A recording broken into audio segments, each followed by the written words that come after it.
आप सभी का हमारे educational channel education for education में स्वागत है। आप सभी का स्वागत। आइए कक्षा 12 विषय इतिहास की कड़ी में देखते हैं आगे हम लेसन भक्ति एवं सूफी परंपराएं। हाँ जी, इस लेसन पर हमने 60 क्वेश्चन लिए हैं जो वेरी वेरी इंपॉर्टेंट है एग्ज़ाम की दृष्टि से, और ये आपको परीक्षा में प्रश्न पत्र हल करने में सहयोग करेंगे। तो आइए पहला क्वेश्चन लेते हैं हम। एक कृषक समाज के सांस्कृतिक आचरणों का वर्णन करने के लिए महान और लघु जैसे शब्दों का उपयोग किसने किया? हाँ जी, महान और लघु जैसे शब्दों का इस्तेमाल किसने किया था? 20वीं शताब्दी के समाजशास्त्री रॉबर्ट रेडफील्ड ने। हाँ जी, समाजशास्त्री थे रॉबर्ट रेडफील्ड, तो उन्होंने इनका इस्तेमाल किया था। क्वेश्चन नंबर 2, जगन्नाथ का शाब्दिक अर्थ क्या है? हाँ जी, जगन्नाथ का शाब्दिक अर्थ क्या है? संपूर्ण विश्व का स्वामी। संपूर्ण विश्व का स्वामी मतलब जगत के नाथ। भगवान जगन्नाथ विष्णु के एक स्वरूप का मंदिर कहाँ स्थित है? कहाँ पर स्थित है? पूरी उड़ीसा में। देवी की आराधना पद्धति को किस नाम से जाना जाता है? जो देवी की आराधना की जाती थी उस वक्त, उसको तांत्रिक पद्धति के नाम से जानते हैं। किसके नाम से? तांत्रिक पद्धति। प्रारंभिक भक्ति आंदोलन किसके नेतृत्व में हुआ? जो शुरुआत का जो आंदोलन था इंडिया में भक्ति के लिए जो हुआ था, प्रारंभिक शुरुआती किसके नेतृत्व में हुआ था? लगभग 6ठी शताब्दी ईस्वी में अलवारों और नयनारों के नेतृत्व में। ये दो संप्रदाय हैं, अलवार और नयनार, तो इनसे शुरुआत मानी जाती है प्रारंभिक भक्ति आंदोलन की। अलवार संतों के किस काव्य संकलन का वर्णन तमिल वेद के रूप में किया जाता है? इसे पंचम वेद भी कहते हैं। नलयीरा दिव्य प्रबंधनम। नलयीरा दिव्य प्रबंधनम। अलवार स्त्री संत का नाम क्या था? हाँ जी, जो अलवार स्त्री संत है, महिला संत है, उनका नाम क्या था? Andal. Very very important question है ये। अंडाल समय को किसकी प्रेयसी मानकर अपनी प्रेम भावना को छंदों में व्यक्त करती थी? जैसे मीरा ने किया था वैसे अंडाल ने किया था। तो विष्णु की प्रेयसी मानती थी अपने आप को, किसकी? विष्णु की। नैनार स्त्री संत का क्या नाम था? हाँ जी, नैनार में भी एक स्त्री संत हुई थी, महिला संत, जिनका नाम था करैखाल अमैयार। करैखाल अमैयार, शिव भक्ति। ये किन शासकों ने ब्राह्मणीय और भक्ति परंपरा को समर्थन दिया तथा विष्णु और शिव के मंदिरों के निर्माण के लिए भूमि अनुदान दिए? किसने दिए थे भाई? चोल शासकों ने। दक्षिण के जो शासक थे चोल, उन्होंने 9वीं से 13वीं शताब्दी में शासन किया था। उन्होंने ये भूमि अनुदान भी दिए थे और शिव और विष्णु के मंदिर बनवाए। किस चोल शासक ने संत कवि अपार सबंद्रम तथा सुंदरार की धातु प्रतिमाएं एक शिव मंदिर में स्थापित करवाई? हाँ जी, तो वो शासक था परांतक प्रथम। कौन था? परांतक प्रथम। 12वीं शताब्दी में कर्नाटक में एक नवीन आंदोलन का उद्भव हुआ, जिसका नेतृत्व किसने किया? हाँ जी, किसने किया था? कलाचुरी राजा के दरबार में एक मंत्री थे, बासवना। कौन थे? बासवना। तो बासवना के नेतृत्व में एक नवीन आंदोलन का उद्भव हुआ कर्नाटक में। बासवना के अनुयायी क्या कहलाए? हाँ, इसके जो फॉलोवर थे वो क्या कहलवाए? हाँ जी, उन्हें क्या कहा गया?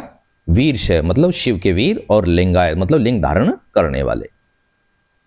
किस समुदाय के पुरुष वाम स्कंद पर चांदी के एक पिटारे में एक लघु लिंग धारण करते हैं? वाम स्कंद मतलब बाएं कंधे पर एक चांदी की डिब्बी रखते हैं, पिटारा रखते हैं और उसके अंदर शिवलिंग धारण करते हैं, तो वो थे लिंगायत समुदाय। कौन सा समुदाय है? लिंगायत समुदाय। वीर शैव परंपरा के वचनों को किस भाषा में लिखा गया? हाँ जी, इनके जो वीर शैव परंपरा के जो वचन थे तो इनको कन्नड़ भाषा में लिखा गया। तवरम ग्रंथ का संबंध किस संप्रदाय से है? तवरम ग्रंथ का संबंध नयनार संप्रदाय से है। इससे नयनार संप्रदाय।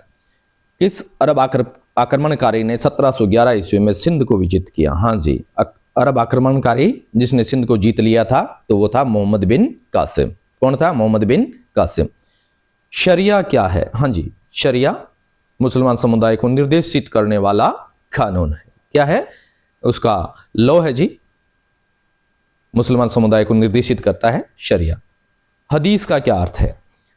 हाँ जी, हदीस का अर्थ है पैगंबर साहब से जुड़ी परंपराएं जिनके अंतर्गत उनके समृद्ध शब्द और क्रियाकलाप भी आते हैं। जो जो शब्द उनको उनकी याद में आए और उनके जो उन्होंने जो भी क्रियाकलाप किए वो सारी की सारी बातें किसमें हैं? हदीस में लिखी हुई है।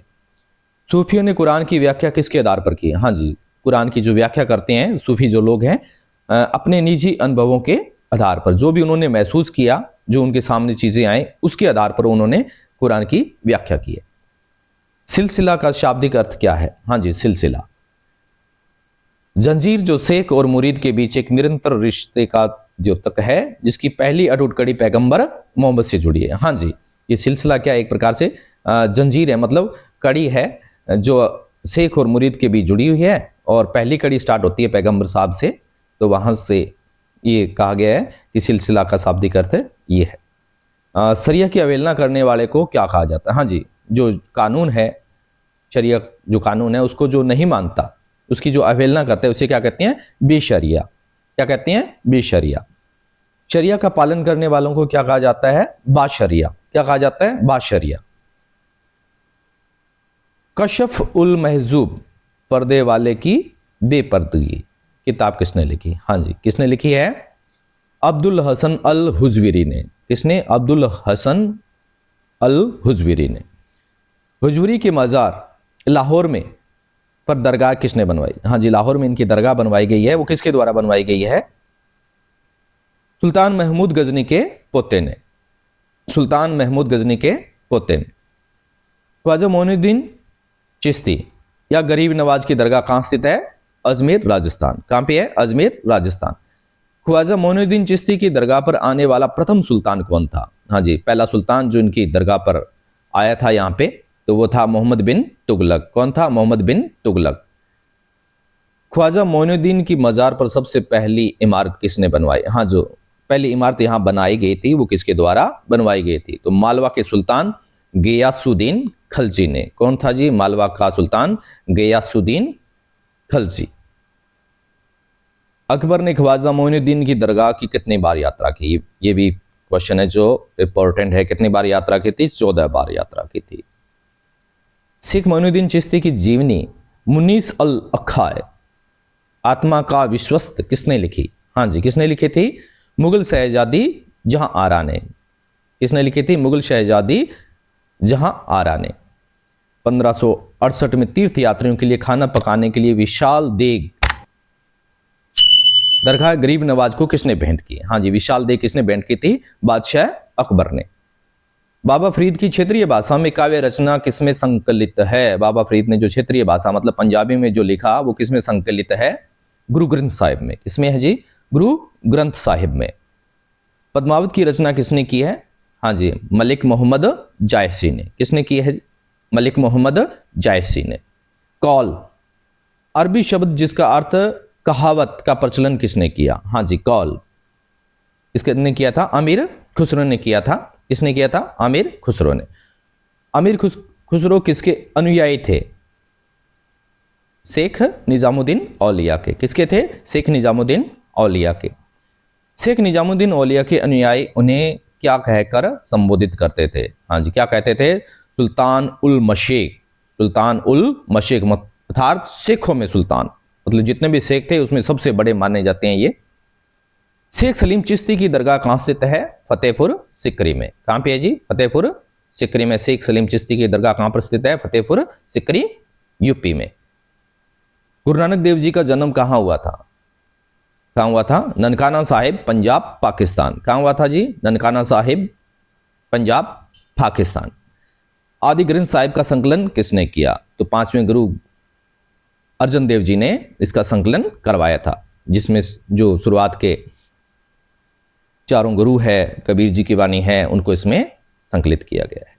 खालसा पंथ की नींव किसने रखी? हाँ जी, खालसा पंथ की नींव 10वें गुरु गोविंद सिंह जी ने रखी थी। शेख निजामुद्दीन औलिया की दरगाह कहाँ स्थित है? हाँ जी, शेख निजामुद्दीन औलिया, चिरागे दिल्ली। इनकी कहाँ पे है जी? दिल्ली में।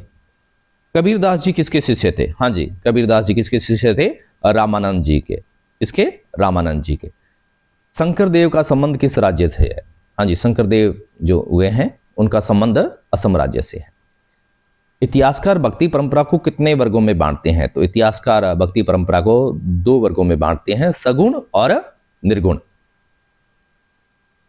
चोल शासकों ने किन किन शिव मंदिरों का निर्माण करवाया? तो चोल शासकों ने गंगेकोट चोलपुरम, चिदम्बरम, तंजावुर, ये मुख्य जो मंदिर है इनका निर्माण चोल शासकों के द्वारा करवाया गया है। सूफी कौन थे? हाँ जी, इस्लाम की आरंभिक शताब्दियों में कुछ आध्यात्मिक लोगों का रहस्यवाद और वैराग्य की ओर झुकाव था, जिन्हें सूफी कहा गया था। हाँ जी, किसकी ओर झुकाव है इनका? देखो, रहस्यवाद और वैराग्य की ओर जो झुकाव था जिन लोगों का, तो उन्हें क्या कहा गया? सूफी कहा गया। मीराबाई के गुरु कौन थे? मीराबाई के गुरु रैदास थे। कौन थे? रैदास। तज़किरा क्या है? सूफी संतों की जीवनियों का स्मरण तज़किरा कहलाता है। क्या कहलाता है जी?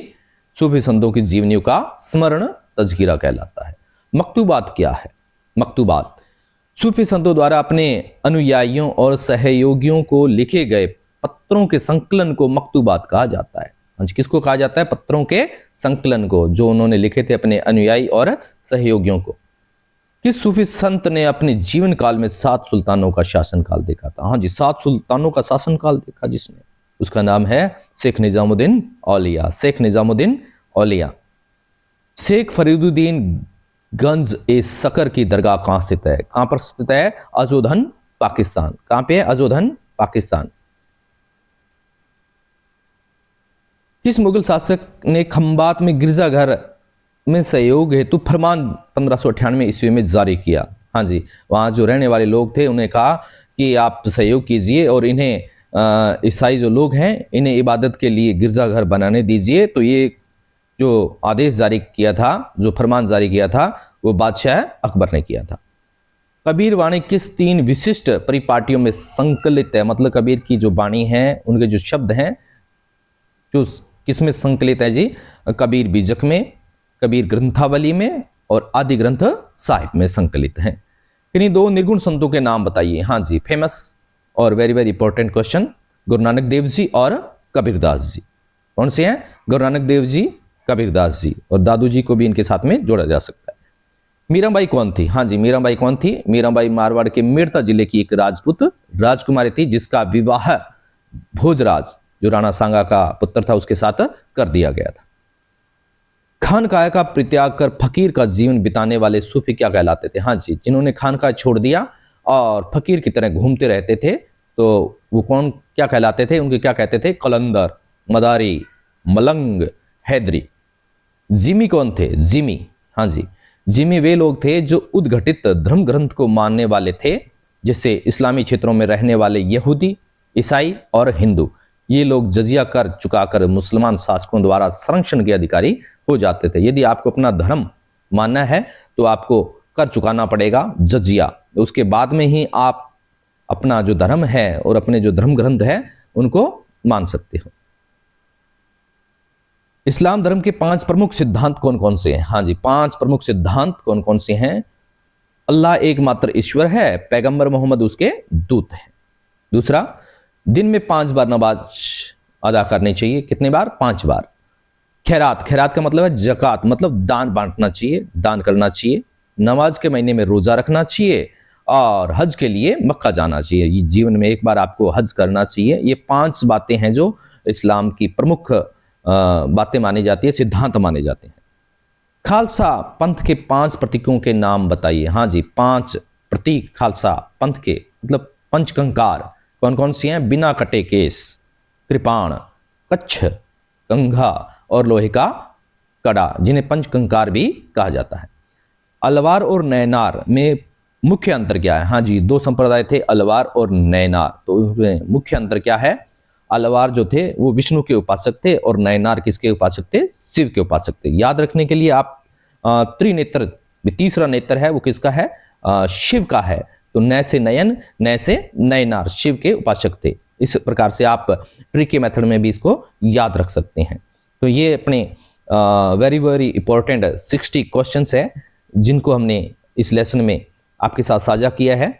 आशा है कि आपको ये पसंद आए होंगे। यदि आपको ये हमारी वीडियोज़ पसंद आ रहे हैं तो अपने साथियों के साथ शेयर करें, लाइक करें, सब्सक्राइब करें। आप सभी का पुनः धन्यवाद। जय हिंद, जय भारत।